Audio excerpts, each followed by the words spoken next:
This is a prototype of the KADE miniConsole Plus. In this deceivingly simple looking black box is a versatile gaming device that connects retro gamepads and controllers to a huge variety of computers and consoles using plug and play detection. You can plug in an output cable, plug in an input controller, and play games with a huge variety of devices and controllers without needing to reprogram it. If you play retro games on a computer, you can use it like this.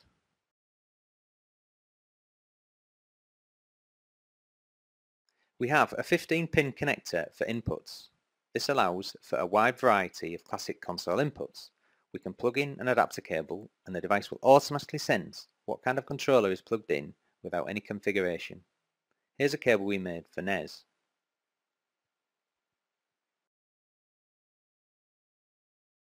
This is just a selection of cables. There's many more compatible controllers.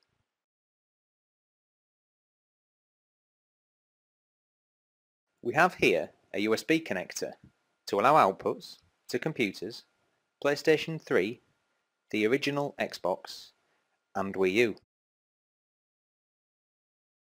We have an RJ45 connector to allow outputs to PlayStation 1, PlayStation 2, Wii and Wii U via Wiimote, and many other systems. We have an output expansion board that allows output to classic consoles like NES, SNES, Sega Mega Drive, Atari 2600, and many others. We will detail this in a separate video.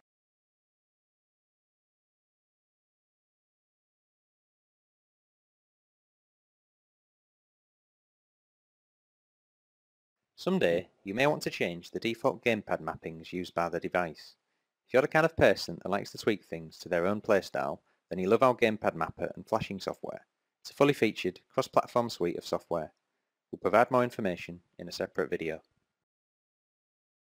When we designed the miniConsole Plus, we had 3 distinct user types in mind. So this case version is more for a plug-and-play kind of person. If you just want to take it out of the box and go ahead and use it right away without doing any configuration, have something like this sitting on your desk or your coffee table as you're gaming, this is for you.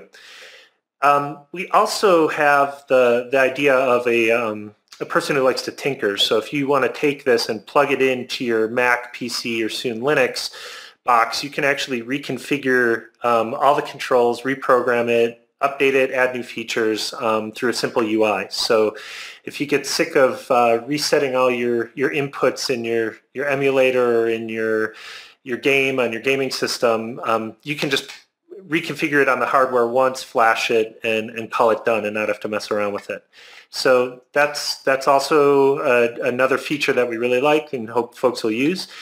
But we also have a third user type, which is the maker, and I'm definitely a maker myself. So if I went ahead and bought this one in the case, I can actually unscrew the end, which I've done already, and I can pull it out, and this is actually the exact same board. This is a prototype with some through-hole resistors that I'm messing around with, but this is the same board that'll be inside the case.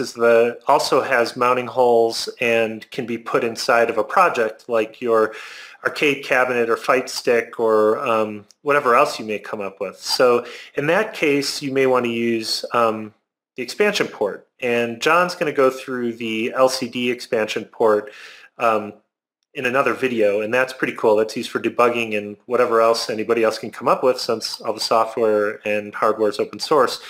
Maybe somebody can come up with something cooler than we've come up with. What I want to show you today is one of the ways that we get arcade controls in. So this is a prototype of the arcade expansion board, fully functional, ready to go. So what this allows you to do is wire in your arcade buttons and switches, and then you mount your miniConsole Plus inside of your project in your cabinet, and then you just go ahead and connect this expansion board. And what this allows you to do is have simultaneous input from your classic console controllers. You can use them at the same time as you're using the input from arcades. So I'm going to show a couple projects that we've done with these, and we're really excited about this. This is a really cool functionality. I'm also going to show a second way that you can wire this if you want to leave the miniConsole Plus in the case, there's another way that you can hook up arcade controls without taking it out of the case. So trying to keep it really flexible, trying to make sure that you can make this device meet your needs. You can really tweak it as much as you need to, or you can just leave it as it is and play with it. The roots of this project started about 5 years ago when Bruno decided he wanted to use the original Sega controller to play Streets of Rage on an emulator on his Wii.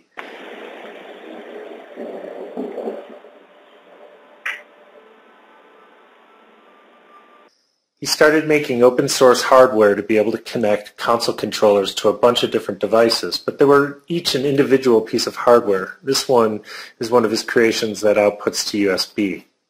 He made one for Wii, he made one for PlayStation, he made a bunch of different kinds of interfaces for this device.